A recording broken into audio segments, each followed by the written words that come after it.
pour ces éléments de réponse. Mais lorsque je lisais la question, enfin, l'auditeur s'attendait plus sur la connaissance, la consécration et puis les études théologiques. Est-ce que, parce que quand on est pasteur, ça veut dire on a eu un appel sur sa vie, mais est-ce que le fait qu'on est appelé, le fait qu'on a eu de la connaissance, le fait qu'on a fait des études théologiques, est-ce que c'est pas comme des garde-fous qui pourraient moins nous exposer au péché que toute autre personne? Je dirais à la fois oui et je dirais à la fois non. Mais j'irais plus dans le sens du oui. Et je vais expliquer pourquoi je dis oui et non.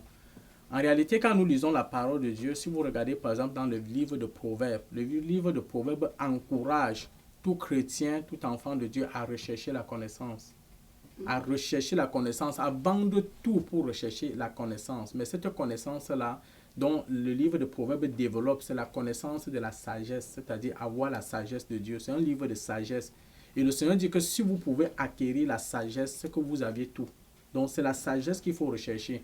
Et pourquoi la parole de Dieu nous exhorte à cette sagesse-là? Parce que la sagesse est effectivement, Jésus a dit, vous connaîtrez la vérité et la vérité vous affranchira. Donc lorsque nous parlons du péché, le diable opère beaucoup par le fait que le peuple de Dieu n'a pas la connaissance, par le fait que les hommes n'ont pas la connaissance. C'est pour ça que la parole de Dieu aussi, elle déclare que mon peuple périt faute de connaissance. Mon peuple périt faute de connaissance. Donc, plus on est éclairé, plus quand même on est illuminé, plus on a étudié quand même sur un certain nombre de choses. Oui, ça aide dans un sens que vous avez quand même des garde-fous, vous faites attention parce que vous connaissez quand même un certain nombre de choses.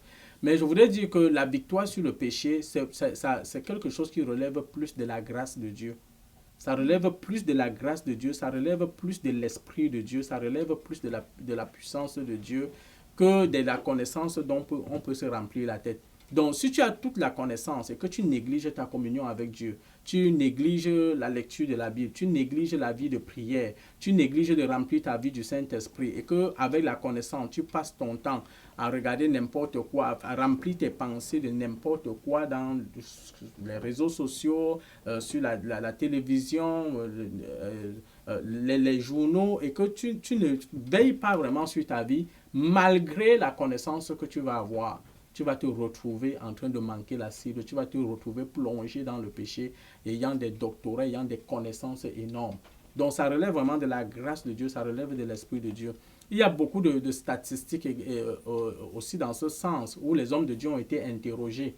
Le titre du livre, je ne connais plus l'auteur du livre, mais ça parle du pasteur, sa vie et ses défis. Et les chiffres que je vais donner, c'est approximativement cela, où on interrogeait les pasteurs sur leur vulnérabilité. Et la plupart des pasteurs reconnaissaient que la vulnérabilité, ils étaient beaucoup tentés et sur le point de succomber lorsqu'à 81%, ils négligeaient leur communion avec Dieu, c'est-à-dire la vie de prière, la discipline spirituelle qui est par exemple le jeûne, la lecture de la parole ou même la communion fraternelle. Il y a des pourcentages comme, je pense, comme 37% de personnes qui reconnaissent qu'après des grosses victoires, parce que yeah, j'ai réussi, yeah, j'ai prié, Dieu m'a exaucé, ils se sont retrouvés dans 31 ou 37% des cas, ils se sont retrouvés très vulnérables face au péché. Et il y en a qui confessent à cause de la négligence, le manque de la discipline. Il y a beaucoup de facteurs. Donc la connaissance, c'est une chose, mais vivre la communion avec Dieu au jour le jour, au jour le jour. C'est pas que hier j'ai été vainqueur, je viens de terminer 21 jours de jeûne, alors je peux passer 3 semaines à faire n'importe quoi. Mais la vie du chrétien, la vie du pasteur, la vie du chrétien, la vie de tout enfant de Dieu, s'il veut vaincre le péché, c'est une affaire de au jour le jour. Je voudrais prendre aussi cette anecdote pour dire que la vie du chrétien, c'est comme un chemin sur lequel nous marchons.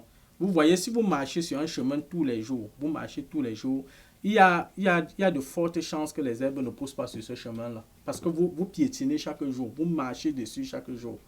Mais, quelle que soit la manière dont la route peut être lisse, je ne parle pas d'une route goudronnée ici, je veux parler d'une route en terre. Si vous abandonnez la route, vous ne la pratiquez pas au bout de 2 ou 3 semaines, vous allez vous réaliser que tranquillement, il y a des herbes qui commencent à pousser. Et puis, si vous abandonnez, vous ne passez plus par là, à un moment donné, on va se demander si le chemin passait véritablement par là, parce que les herbes auront tout envahi partout. Donc, c'est pour ça que la vie du chrétien, la vie du pasteur, c'est vraiment une communion au jour le jour. Tu veilles sur tes pensées. Il y a des questions qu'on se pose, qu'on doit toujours se poser pour l'examen personnel. Quand la Bible dit que examinez-vous vous-même, parmi ces questions-là, il y a par exemple, à la fin d'une journée ou à la fin d'une semaine, comment a été ma relation aujourd'hui avec l'argent? Est-ce que j'ai été intègre dans la façon dont j'ai géré l'argent aujourd'hui? Est-ce que c'est l'argent qui m'a dit quoi faire ou c'est moi qui disais à l'argent quoi faire? Ça, c'est des choses qui sont importantes. Que tu sois marié ou pas marié, comment a été ma vie sur le plan sentimental aujourd'hui? Est-ce que je me suis retrouvé dans une mauvaise posture avec une femme qui n'est pas mon épouse? Comment étaient mes pensées? Donc, c'est vraiment des questionnements intérieurs. Comment est-ce que j'ai interagi avec mes collègues au travail, avec mes enfants, avec mon époux, avec ceux avec qui j'étais en ligne aujourd'hui? Est-ce que j'étais doux? Est-ce que j'étais agressif? Est-ce que j'ai été une bénédiction ou je ne l'ai pas été? C'est des questions qu'on doit s'interroger, qu'on doit se poser la question. Est-ce qu'aujourd'hui j'ai été vraiment un vase entre les mains de Dieu? Ceux qui sont venus me voir, parce qu'il faut savoir que en tant que pasteur ou en tant que chrétien, en tant qu'être humain, toutes les personnes que nous rencontrons, il n'y a pas du hasard. Lorsque nous rencontrons des personnes, c'est parce que Dieu permet ces rencontres-là pour que nous puissions exercer le ministère, c'est-à-dire la bénédiction, et que nous puissions aussi recevoir la bénédiction. Est-ce que j'ai été assez humble pour me laisser enseigner, me laisser bénir par les autres, ou est-ce que j'ai été assez ouvert aussi pour pouvoir répondre aux besoins des autres? Ce que j'ai vu, ce que j'ai entendu, qu'est-ce que j'en ai fait? Parce que nous sommes tous responsables des choses que nous entendons.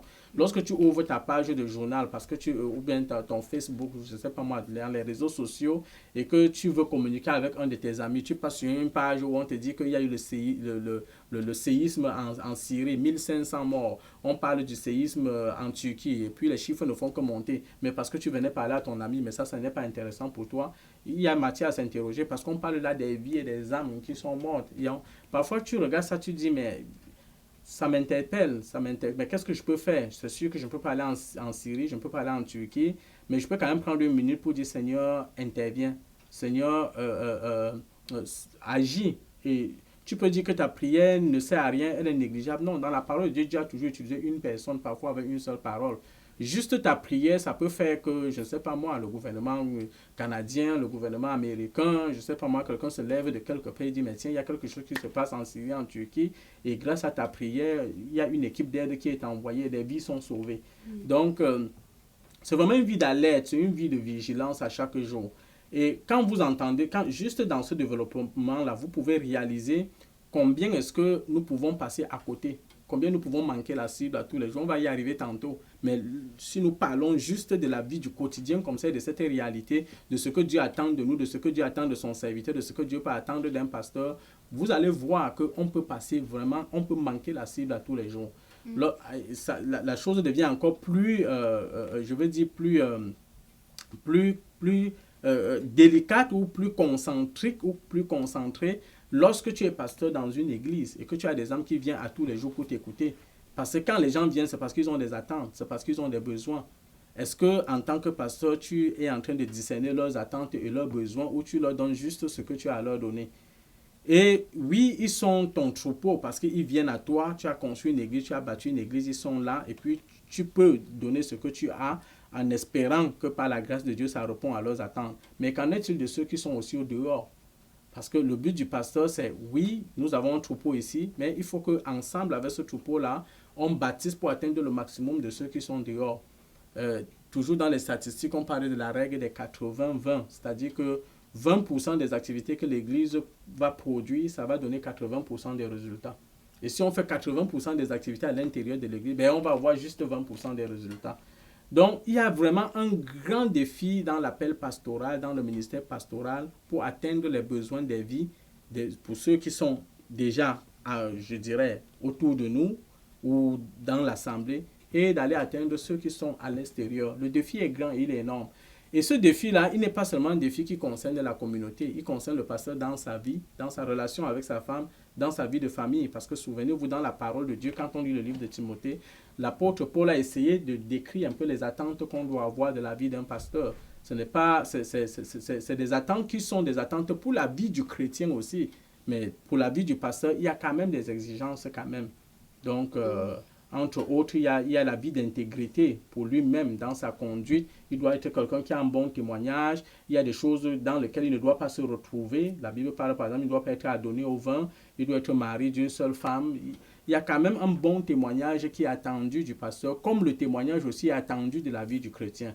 Mais les attentes sont grandes envers le pasteur. Pourquoi? Parce qu'en tant que pasteur, il y a des personnes qui le regardent, il y a des chrétiens qui le regardent et qui espèrent qu'avec son aide et son accompagnement, ils vont pouvoir atteindre des objectifs.